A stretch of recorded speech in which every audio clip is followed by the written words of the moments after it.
여러분 안녕하세요. 오늘은 여러분과 함께 신앙인들의 영혼의 노래라 할 수 있는 시편을 살펴보려고 합니다. 먼저 수업에 들어가기에 앞서 잠깐 시편 23편의 찬양을 박종호의 목소리로 듣고 오시겠습니다.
시편은 150개의 고대 히브리어 시, 노래, 기도문의 모음집으로서 이스라엘 역사에 각기 다른 시기에 쓰여졌습니다. 상당수는 다윗 왕과 관련이 있는데 그는 73편을 썼고 시인이자 하프 연주가로 알려져 있죠. 하지만 그 외에 다른 저자들도 많이 있습니다. 아삽이나 고라 자손처럼 말이죠. 또한 성전 예배 인도자들이나 솔로몬과 모세의 시도 있으며 약 3분의 1은 작가 미상입니다. 이 중 많은 시가 이스라엘 성전의 성가대에 의해 노래로 불려졌지만 사실 시편은 찬송가는 아닙니다. 이스라엘이 바벨론 포로가 된 후 어느 시점엔가 이 고대 시들이 수집되었고 의도적으로 배열되어 지금의 시편이 완성되었죠. 그리고 시편은 매우 독특한 구성과 메시지를 담고 있는데 이는 처음부터 끝까지 읽지 않으면 알아내기 어렵습니다. 시편은 제목이 말해주듯이 시들을 모아 엮은 선집입니다. 구약 성경 시편에는 150수의 시들을 모아 놓았는데 다윗, 아삽, 고라 자손들, 솔로몬, 모세, 헤만, 에단 외에 무명의 시인들에 의해 지어졌으며 오랜 세월에 걸쳐 수집, 편찬되었습니다. 다윗의 시가 절반가량을 차지하고 있는 관계로 다윗의 시편이라 불리기도 합니다. 모세의 시부터 포로 기간을 배경으로 하는 시까지 1000년 이상 오랜 세월에 걸쳐서 쓰여진 시들을 다양하게 수록하고 있는 것이 바로 시편입니다. 일부 시편들은 그 저술의 정황이 명백히 서술되어 있습니다. 예를 들어 사울에게 쫓겨 도주하던 때 등 다윗의 삶과 관련된 시들을 포함하고 있습니다. 그러나 대다수는 개별적 정황이 알려지지 않고 이스라엘 예배에서 사용된 찬송집이라 할 시편 전체의 문학적 맥락에 녹아들어 있습니다. 개별 시들의 정서와 소재 역시 매우 다양합니다. 한편에는 응답된 기도와 기쁨, 개인적 성취에 대한 감사, 전쟁의 승리로 인한 환호 등의 인생 최고점이 있는가 하면 오랜 투병으로 지치고 죽음의 두려움에 눌린 심정의 토로, 믿었던 벗의 배신과 인신 공격으로 느끼는 쓰라림, 세상의 불의와 불신앙에 대한 슬픔과 환멸감 등의 밑바닥 정서 역시 곳곳에 드러납니다.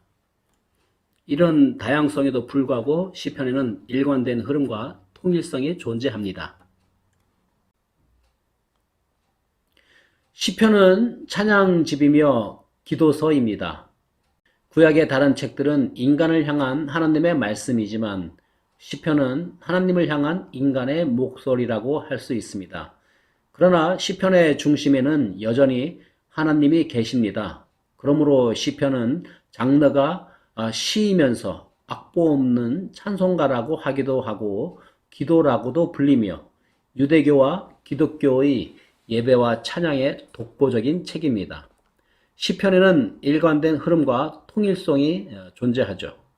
히브리어로 테힐라, 테팔라, 즉 찬양과 기도는 그 이름만큼이나 서로 가까운데 바로 하나님께 드리는 찬양과 기도의 자리에서 우리는 이 시편을 면면히 관통하는 시인의 음성과 그 시인으로 하여금 노래하게 하신 하나님의 음성을 듣게 됩니다. 시편의 이러한 내적 조화와 통일성을 부여하는 것은 1차적으로 성경의 궁극적 저자이자 신자의 마음을 감동시키시는 성령님이시죠. 그것은 또한 개별 시들을 거룩한 말씀으로 받아 노래하고 해석하며 전승해준 신앙 공동체의 소중함을 우리에게 일깨워 줍니다. 우리는 더 이상 완성된 정경의 시를 더하지 않지만 150수의 시를 우리 것으로 받아 우리의 마음과 언어의 새 노래로 부름으로써 시편 공동체의 일원이 되기 때문입니다. 시편이 어떻게 구성되었는지 보는데 가장 도움이 되는 건 끝부분부터 읽는 겁니다. 책은 이스라엘의 하나님을 찬양하는 5개의 시로 끝을 맺는데요. 각 시의 시작과 끝에 할렐루야라는 단어가 나옵니다. 이는 히브리어로 찬양하라는 명령이고 야는 거룩한 이름인 야훼의 줄임말이죠. 이렇게 5부분으로 잘 배열된 것을 보면 누군가가 여기에 시편의 결론을 제시하는 것처럼 보이는데요. 여기서 의문이 듭니다. 시편을 누군가 의도적으로 구성한 흔적이 또 있을까요? 만약 시편의 표제를 관심 있게 보신 분이라면 책의 총 5곳에 제 1, 2, 3, 4, 5권이 표기되어 있는 것과 시편이 크게 5부분으로 나뉜다는 걸 발견하셨을 텐데요. 이렇게 보는 이유는 각 5부분의 마지막이 매우 비슷한 시로 끝나기 때문이죠. 마치 편집자가 추가한 것처럼요. 이런 식이죠. 이스라엘의 하나님 여호와를 영원히 송축할지로다. 아멘, 아멘. 이렇게 시편에는 결론이 있고 그 내부는 5개의 주요 부분으로 이루어져 있습니다. 이제 당연히 시편의 도입부로 가서 서문을 찾아봐야겠죠. 서문은 어디일까요? 바로 시편 1, 2편입니다. 이 두 편이 제1권 바깥쪽에 배치된 이유는 제1권과 달리 다윗과 연관이 없고 작가 미상이기 때문이죠. 시편 1편은 주의 율법을 묵상하며 밤낮으로 기도하듯 읽고 순종하는 자가 얼마나 복이 있는지를 찬양하는데, 여기서 율법이라는 단어는 단순하게는 가르침을 뜻하며 구체적으로는 구약 앞부분의 토라, 즉 모세오경을 가리킵니다. 실제로 여기서 이 단어는 2가지 의미를 다 가지고 있는데 그게 왜 시편이 5부분으로 되어 있는지 설명하죠. 시편은 하나님의 백성이 평생 어떻게 기도해야 할지 가르쳐주는 새 토라로서 모세오경에서 원래 주어진 하나님의 율법에 순종하는 것을 도와줍니다. 시편 2편은 사무엘하 7장에서 하나님이 다윗 왕에게 주신 언약의 시적 표현인데요. 어느 날 메시아 왕이 오셔서 하나님의 나라를 세우고 열방에 만연한 악과 불순종을 치신다는 내용이죠. 그리고 여호와께 피하는 모든 사람은 다 복이 있다고 마무리함으로써 시편 1편의 시작과 같은 표현을 사용합니다. 이렇게 시편 1, 2편은 이 책이 하나님의 백성의 기도책으로서 구성됐음을 보여줍니다. 즉, 율법을 신실하게 지키려 노력하고 미래의 메시아의 나라를 기다리는 하나님의 백성들의 기도책이죠. 이렇게 2개의 큰 주제가 소개되었다면 이 2 주제를 둘러싸고 작은 책들은 어떻게 구성되었는지 살펴보도록 하죠. 예를 들어 제1권은 정중앙에 15편에서 24편까지 이어지는 시 모음을 배치하는데, 이는 언약에 대한 신실함을 요구하는 내용으로 시작하고 끝을 맺습니다. 다음으로 16편에서 19편은 이러한 신실함의 본보기로 다윗을 묘사하는데요. 그가 하나님의 구원을 바라며 간구할 때 하나님은 그를 왕으로 높이시죠. 여기에 상응하는 부분은 시편 20편에서 23편입니다. 과거의 다윗은 미래에 오실 메시아 왕의 형상이며 그도 역시 하나님께 간구합니다. 그는 구원받을 것이며 열방을 통치하는 나라를 얻게 될 것입니다. 그리고 이 시들의 중심에 시편 19편이 배치된 이유는 율법을 주신 하나님을 찬양하기 위함이죠. 자, 보십시오. 시편 1, 2편의 2 주제가 여기에서 단단히 하나로 묶입니다. 제2권은 2편의 시로 시작되는데 이들은 미래에 시온의 성전으로 돌아올 것에 대한 소망을 노래하며 이는 메시아의 나라에 대한 소망과 밀접한 관련이 있죠. 그리고 제2권은 미래의 메시아 왕이 열방을 통치하실 것을 묘사하는 시로 끝을 맺습니다. 이 시는 정말 놀라운데요. 왜냐하면 예언서에 나온 메시아의 나라에 대한 모든 구절들을 반복하기 때문이죠. 그리고 이 왕의 통치를 통해 하나님께서 아브라함에게 열방을 복주시겠다 하신 약속이 성취될 거라는 말로 끝이 납니다. 제3권 역시 하나님이 다윗에게 하신 약속을 떠올리게 하는 시로 결론 짓는데 이번에는 포로된 이스라엘에 대한 것입니다. 이 시의 저자는 하나님이 다윗의 자손을 결코 버리지 않겠다고 약속하셨지만 이스라엘이 파괴와 포로됨, 그리고 다윗 왕국이 몰락을 겪은 것은 불순종의 결과라고 봅니다. 그리고 주께 다윗에게 하신 약속을 잊지 마시라고 간청하며 끝을 맺죠. 제4권은 바로 이 포로라는 위기 상황에 대처하는 내용입니다. 그래서 첫 시에서 모세의 기도를 통해 이스라엘의 뿌리를 기억하게 합니다. 황금 송아지 사건 이후 시내산에서 하나님께 자비를 보여주시라고 했던 기도 말이죠. 제4권의 중심에는 이스라엘의 하나님이 온 세상의 진정한 왕이심을 선포하는 시들과 나무, 산, 강, 모든 피조물이 그날, 즉 열방에 하나님의 공의와 그의 나라가 임할 그날을 찬양하는 시로 가득합니다. 제5권은 하나님이 그의 백성들의 울부짖음을 들으시고 어느 날 미래의 왕을 보내서 악을 물리치고 그분의 나라를 세우실 것을 확증하는 일련의 시로 시작합니다. 또 2개의 큰 모음집도 담겨 있는데 하나는 할렐이고 다른 하나는 성전에 올라가는 노래로 불립니다. 각각의 모음집은 미래의 메시아의 나라에 대한 시로 끝을 맺는데요. 이 둘은 미래의 하나님께서 그의 백성을 출애굽 때와 같이 구원하실 거라는 소망을 품게 합니다. 그리고 바로 그 사이에 119편이 있는데요. 시편에서 가장 긴 시죠. 각 절의 첫 글자가 히브리어 글자의 순서대로 시작하는 형태이며 하나님이 그의 백성에게 주신 선물인 율법의 말씀에 대해 감탄하는 내용입니다. 자, 봅시다. 시편 1, 2편의 두 주제와 율법 그리고 메시아가 모두 제5권에서 결합되죠. 그리고 이게 결론의 5편의 시로 연결되고요. 그중 가운데 있는 148편은 모든 피조물에게 이스라엘의 하나님을 찬양하라고 명령합니다. 그가 그의 백성의 뿔을 높이셨기 때문이죠. 여기서 뿔은 전쟁에 승리했을 때 들었던 소의 뿔의 비유인데 이 이미지는 사무엘상 2장의 한나의 노래에도 사용되었으며 시편 132편에도 등장했죠. 뿔은 미래의 메시아 왕과 악에 대한 그의 승리를 상징하며 이 놀라운 책에 어울리는 결론이라 할 수 있습니다. 그리고 시편을 순서대로 읽지 않을 경우 놓치기 쉬운 게 또 하나 있습니다. 시편에는 다양한 종류의 많은 시가 담겨 있지만 이 시들은 모두 애가 아니면 찬양시라는 두 유형으로 나뉘는데요. 애가는 끔찍한 세상에 대한 고통, 혼란, 분노와 시인 자신에게 얼마나 끔찍한 일이 일어나고 있는지에 대해 표현합니다. 그래서 이 시들은 세상의 잘못된 부분에 주목하며 하나님께 무언가 해주시라고 구합니다. 시편에는 애가가 참 많은데 여기서 얻을 수 있는 메시지는 이야말로 세상의 악을 대하는 우리의 타당한 반응이라는 것입니다. 여러분은 애가가 시편의 앞부분인 제1권부터 3권의 주된 내용이라는 것을 보시겠지만 집중해서 읽다 보면 찬양시도 가끔 볼 수 있다는 걸 알게 됩니다. 찬양시는 기쁨과 축하의 시이며 세상의 좋은 부분에 주목하죠. 그리고 하나님이 우리 삶에 행하신 일들을 이야기하며 주께 감사를 드리는 시입니다. 제4권과 5권에는 이러한 찬양시가 애가보다 많다는 걸 보게 되실 겁니다. 그리고 마침내 할렐루야의 5편의 시로 막을 내리죠. 이렇듯 애가에서 찬양시로의 전환은 심오하며 기도의 본질에 대해 말해줍니다. 시편의 가르침대로 메시아의 나라를 소망하려 할 때 우리는 세상과 우리 삶의 비극적인 모습을 보며 내면의 갈등을 겪게 되는데요. 시편은 그런 우리에게 삶의 고통을 무시하지 말라고 가르칩니다. 동시에 성경이 말하는 믿음은 미래를 내다보는 것이며 미래의 메시아의 나라에 대해 하나님이 하신 약속을 기대하는 것이라고 말이죠. 율법과 메시아, 애가와 찬양시, 그리고 믿음과 소망. 이게 바로 시편이 전하는 내용입니다. 150편의 시를 수집하고 편찬한 책인 만큼 시편의 메시지는 다양하고 복합적입니다. 시편을 구성하는 150수의 시들이 표현하는 시상은 다양하지만 그 형태는 몇 가지 유형으로 분류할 수 있습니다.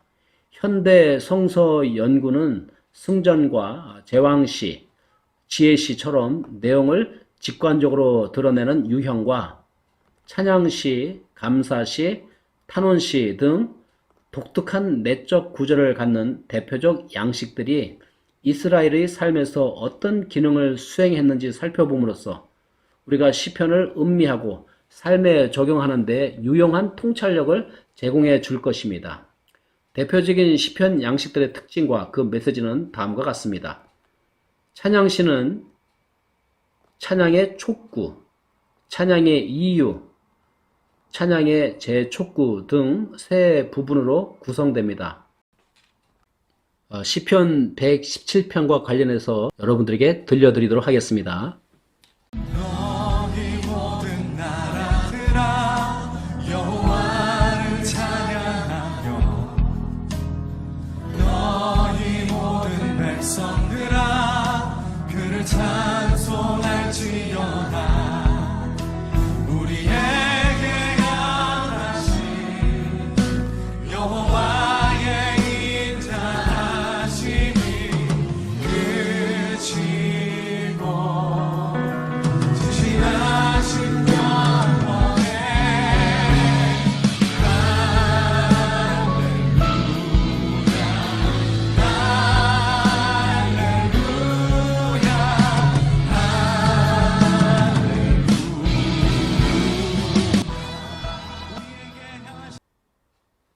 다음으로 감사시를 살펴보겠습니다. 감사시도 도입부, 중심부, 결말부의 세 부분으로 나눌 수 있는데 도입부에서 시인은 하나님의 이름을 부르고 감사의 의도를 표현합니다.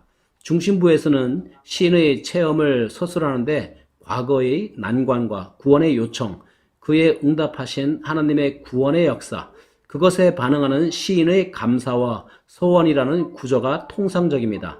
결말부에서는 대개 하나님께 대한 감사와 더불어 찬양을 촉구합니다. 이러한 구조적 관찰이 함유하는 것은 신앙은 경험되어야 하고 경험은 감사로 이어져야 마땅하다는 사실입니다. 그 예로 시편 116편은 기도를 들어주신 하나님께 대한 감사를 담은 도입부, 하나님께서 행하신 구원과 도우심의 기록, 그리고 자신의 서원을 갚겠다는 약속을 담은 중심부, 그리고 동족 이스라엘의 찬송을 촉구하는 결말부로 분석할 수 있는 아름다운 감사시로서 인생을 돌아보며 감사하는 삶을 그림처럼 묘사하고 있습니다. 다음으로 탄원시를 살펴보겠습니다. 탄원시는 시편 전체의 3분의 1 가량을 차지하는 중요한 양식입니다. 탄원의 주제는 개인일 수도 공동체일 수도 있으며 탄원을 일으키는 정황은 투병이나 질병 등 개인적 정황은 물론이거니와 외적 침입이나 자연재해 등 국가적 위기 상황을 포함합니다. 시인을 모함하고 괴롭히는 자들로 인한 고통을 호소하거나 배신하는 자들에 대한 하나님의 간섭과 처벌을 간구하는 시들은 그 구체적 정황을 알지 못해도 오늘날 독자도 쉽게 공감할 수 있을 것입니다. 탄원시들의 내적 전개를 살펴보면 좁은 의미의 탄원, 즉 탄식, 애통, 호소, 불평뿐 아니라 신뢰와 감사, 간구의 정서들이 복합적으로 나타납니다. 엄밀하게 100% 탄원으로 구성된 시편은 존재하지 않지만 어떤 시가 탄원의 정서와 구성을 반영하고 있으면 그 시에서 탄원시의 핵심적 교훈을 발견할 수 있는 것이죠. 시편 54편을 예로 들어 분석해 보면 탄원시는 하나님을 부릅니다. 그리고 탄원이 이어지고 그리고 자신의 상황을 호소하죠. 그 다음에 확신의 고백, 또 감사와 서원, 하나님 칭송, 그리고 간구의 정서에는 개입과 보복 요청 등을 포함합니다. 삶의 고점과 저점을 오가는 어느 순간에라도 이 모습 이대로 주 앞에 나아갈 수 있다는 믿음을 발견할 수 있는 것입니다. 탄원의 재발견과 포용은 정직한 영성을 일깨우고 열린 공동체를 세워가는 동력이 됩니다.